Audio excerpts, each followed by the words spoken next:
thing is I thought after Donald Trump's first indictment, his second indictment, that I would feel lighter, Waj, that I would feel better.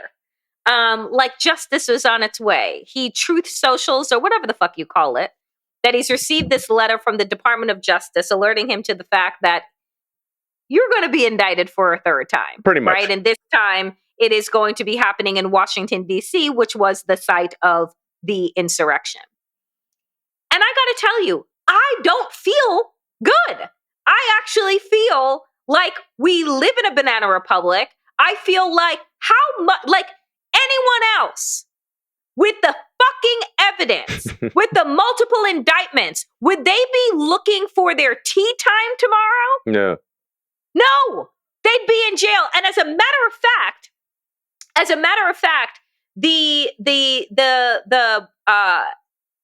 what is the guy from the FBI? The other man who was just arrested, the 20-something-year-old guy that was just arrested for showing people classified documents, right? Because I know these are two different cases, but I want to bring up this point. The man has been remanded to prison, right, for his showing of classified documents, and his lawyers just appealed and said, "I'd like to be treated essentially like Donald Trump. If he doesn't have to be remanded, and he was the president of the United States with a lot more national security threat and all of these things, and he is, asking for later tea times, why the hell do I have to stay in prison?" So when you want to talk about like our justice system, the fact is that anyone else who was not Donald Trump, who was not white, who is not as wealthy and is not as well known and well connected, would not be free right now awaiting trial. They would be remanded to jail. So how do I feel with this target letter? I feel like Donald Trump will never see the inside of a jail. I feel like we will never see these cases unfold because somehow he's going to steal the 2024 election, become president of the United States, and everyone else is going to go to jail. That's how I feel. I think you and me are the cynics in the room because a lot of our friends and colleagues are like, no, but look, Jack Smith, he's getting it done. And like you mentioned, this is most likely going to be the third indictment. And we still haven't even talked about Fani Willis of Georgia. So I think there's going to be 4 indictments. But I'm with you, Danielle. He's a rich, white, wealthy man who was the former president of the United States. And if history is our guide, Richard Nixon didn't spend a day in jail, had a very lucrative career after Watergate and after resigning. He went on to write books and, went on a speaking tour and was seen as an elder statesman. And Donald Trump is now openly committing crimes. This guy just admits it. He's like, hey, here's the audio of me basically criming out loud. And I kind of do feel a little bit, I don't feel bad for his cronies who are probably going to go to jail and they're going to be singing like birds, like Mark Meadows and Doug Ducey, whatever his name is, former governor of Arizona. Apparently he's talking. And I'm telling you this, man, white rage is fickle and they're weak. These people are porcelain teacups. They're brittle. Not a single one of them, Danielle, is going to go to jail for Donald Trump. They're singing like canaries right now. And one good piece of news is out in Michigan, the Attorney General announced that they're investigating 16 Republican activists who tried and thankfully failed with their fake elector scheme to try to get Donald Trump elected. So the fact that the AG's finally going after them after 2.5 years is comforting. I want them to go after Ginny Thomas. So far, nothing's happened. And we have the text of Ginny Thomas literally encouraging Mark Meadows and this insurrectionist white rage to take over the the U.S. Capitol and commit treason. So listen, I'm with you in this, but at the same time, 2 things. Number one, I do think this will weaken Donald Trump. Is it enough for Biden to win? I hope so. Weaken Donald Trump? His poll numbers, Waj, have risen. With his base. The man has fundraised off of this more money than Ron DeSantis watch paint dry. Wet noodle Ron DeSantis? Wet noodle Ron DeSantis, or Rob, as we like to call him on the new abnormal. He has raised more money than the number 2. And he has 2 indictments. Now he's about to have 3. He might have 4. So I think, look, to that point, one, I'm talking about national election. I think there'll be enough people sick of him. And the fact, and this is where the scary part comes in, to my second point, is Biden's leading him like 49-44 around right now. I think by the time we come to the election, like you and I have predicted, Ron DeSantis is a wet noodle. I think he's done. I think it's always going to be Trump. It's Trump's cult until the golden calf dies or goes to prison, which I think I agree with you. I don't think he's going to prison. It belongs to him. The second part, and this is the scary part of all of this, and it's a recurring theme of today's Wheel of Chaos, is no matter how egregiously racist they are, no matter how terrible, no matter how violent, no matter how corrupt, as a result of this bombshell news, you would think Republican leadership would say, we're done with Trump. Instead, Danielle, Kevin McCarthy, even Ron DeSantis in his interview with Jake Tapper, even Megyn Kelly, folks, yes, Megyn Kelly, whom Donald Trump humiliated and belittled and made misogynist jokes about, this week has come around and said, hey, I'm burying the hatchet. I'm okay with Trump. So this, Danielle, is where the modern conservative movement is. Jason Aldean, if that's his name, I think it is. You're talking about lynching? I'm with you. Nina Turner, picking cotton. Hey, that's not racist.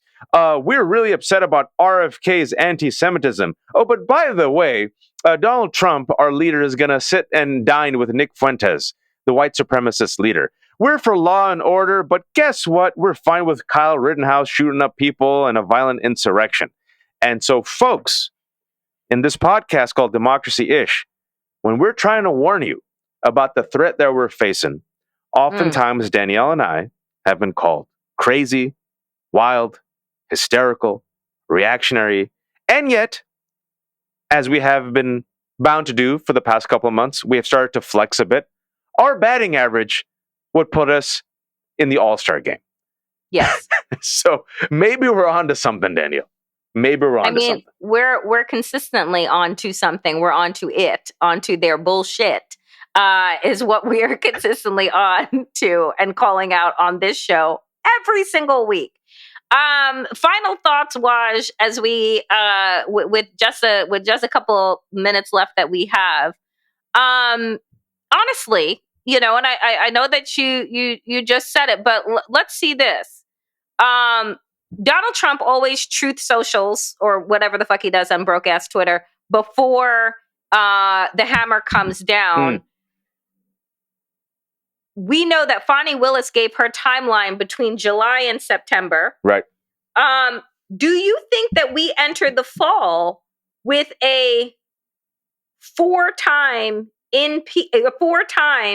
indicted Donald Trump? And with your lawyer hat, do we see the beginning of any of these trials before the end of the year? 4-time indicted, twice impeached Donald Trump. So I predict that will happen. I do not know about the trials before the end of the year. My concern is that they will punt the trials post-election season, pulling a type of James Comey or Merrick Garland where they care about the institutions. But this is where, Danielle, I have more faith in D.A. Willis of Georgia and also the New York case, because I think they'll go by their own timeline. They don't care. And I think it'll help them in their case. So those two particular cases, I see them moving forward because I see those two DAs, Bragg and Willis in particular, giving 0 Fs. Yeah. Yeah. I mean, I would like to say that if we don't see the beginnings of a trial before the end of 2023, I definitely know that we will have a trial beginning in the first quarter of 2024. And like I have said so many times on this show and on others, 2024 is going to make 2020 look like a fucking vacation. I think it is going, and let me quote Steve Bannon. I think for the first time ever, 2024 is going to be wild. It is going to be wild. And I think he did a mic drop at one of these nutty right-wing conservative conferences, and he effed up the mic drop. So I have faith that your mic drop will be done with authority and elegance. Final thing I want to talk about, let the wheel of chaos land on this final talking point. I want to give a shout out to all the workers who are protesting, all the workers, specifically the writers and the actors who have joined up for the first time in 60 years to launch a simultaneous strike against Hollywood. To quote Chuck D and Public Enemy back in the day, burn Hollywood, burn. I believe if this industry is unwilling and unable to pay its talent, I'm fine with this industry figuratively burning down to the ground. Short-term pain, but inshallah, maybe the creatives will find a better way to create and distribute content that we all love, but finally pay their workers. And it's the same struggle, folks. You know, a lot of folks are like, oh, I don't care about Hollywood. It's the privileged folks. The overwhelming majority of actors and writers do not make Tom Cruise FU money. They're poor. They're trying to just get by. Yeah. They're just trying to literally earn a living wage. And the reason why I mentioned this is we brought this up on our shows for the first time in 40 years. Labor, folks, is having its moment. Republicans and Reagan have tried for 40 years in particular to crush it. Thanks to the pandemic, for the first time, workers are uniting. They have a little bit of power and they're flexing. And now you got AI. So now this is about literally your survival against extinction. So if you aren't paying attention to this, I would say throw in your support for these writers and these actors. They're just like the Amazon workers. They're just like the UPS workers, the Starbucks workers. People are demanding a living wage. And the mother effers who are trying to crush them, Danielle, are getting paid $200 to $500 million for creating nothing.